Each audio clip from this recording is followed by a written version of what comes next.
When you're playing, you should be free.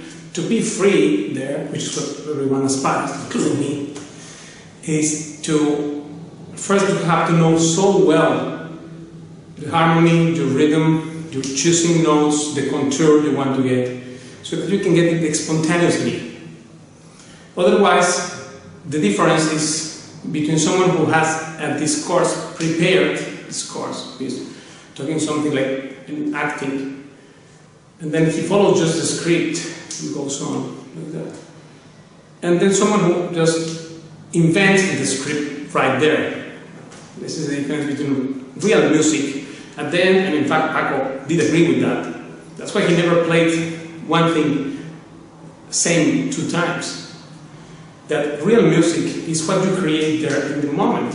If you ask me what I just played now, I don't remember it because I created just there. That was the moment happened there. You have to be in present time. To do that, of course, there is a training to get there, but the mind gets in the way, and then you start thinking, does that sound good? And then you start evaluating stuff. And then that's the prejudice thing inside your mind. It goes against your creativity in the moment. So you need to disconnect that, put off to the critical mind and just let it flow. Right? To do that, sometimes you have ideas. Another thing, what you ask, that my fingers are not following what I want to play. I have the idea melodical or something, but my fingers, I don't have enough speed, or I don't have enough clear what I need to do. The fingerings I don't know very well. That's why we do technique thing, because technique is just a bridge to bring you there to this point. You don't have to forget, when we are playing scales or other things, to practice things, our intention is that we really create music. Right? We should not lose that goal there from the picture. Now the thing is that the mind, in fact, has to be disconnected this aspect, and I will post the description of this video. A spectacular conference by Maestro Kenny Werner, great composer and piano player, and I learned from him that we have to like what we play, and we have to unblock the issue, because the thing is that when we need to play well in front of a jury or a public or someone that you want to play well in a recording, or imagine in a TV show, if I start getting nervous there or worried with the TV camera in front, then how will it flow? I cannot flow. Of course I will do mistakes, and then one mistake will bring me to another, and then I will just end it up worse than what it was. Right? The solution to this thing is to like the sound, to like every sound I play.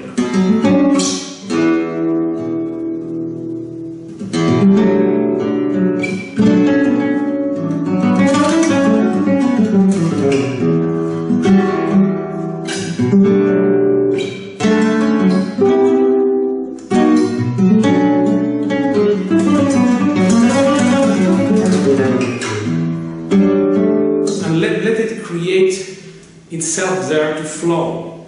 Otherwise we have everything planned, then we'll repeat it all the time. So this is the difference between learning to play an instrument really and just repeating notes, repeating mechanical playing. Mechanical playing is not creativity. It doesn't matter how well you may play very well, but it's mechanical. Like many, not the actual one classic artists like Belabartok or Ravel or those guys, they were not mechanical, of course. But I mean, someone plays mechanically. It happens in classic, in jazz, in flamenco, in every style. There may be mechanical playing. So how to go out from mechanical playing? Because you know the mechanism, but this is just mechanical. It's a repetition of the same thing. That's not creating. And that certainly, ultimately, that's not music.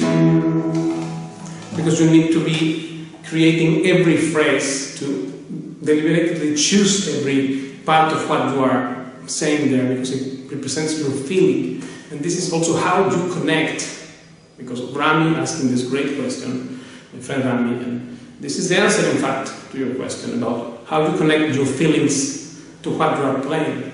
What do you feel about certain chord progression or certain piece? Then you have to express that in the moment. And then to do that, you need technique, rhythm. It's not so easy, you have to pay the price, but it's worth to do it. Because when we are floating there in this chord progression, this stuff, that Paco opened the door to create this kind of stuff, using some flamenco tools and contemporary music, everything that is available to create what you feel. And when you can connect this, what you feel with the instrument and becomes one, then that's called a musician.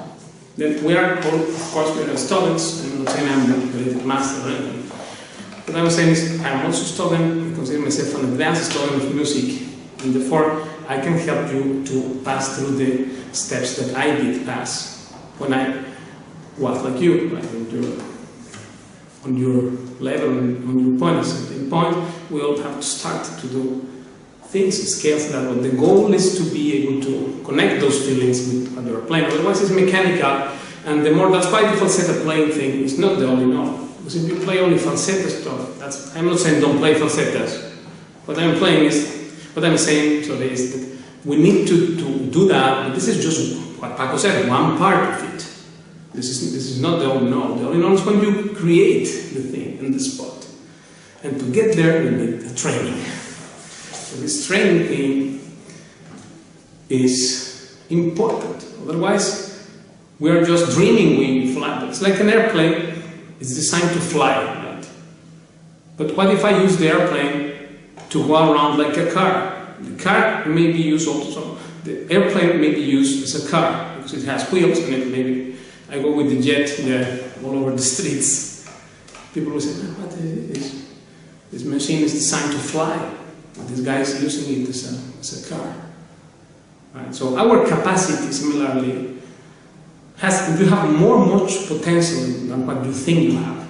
You can fly, but you are going around with the airplane on Earth, running like a car, because of this lack of training. So the training is also necessary. As John McLaughlin said, I want to quote this to conclude this, that you need to learn everything and then forget it. And then that's you. Okay, I hope this answered your question. Thank you, and I'll see you next time.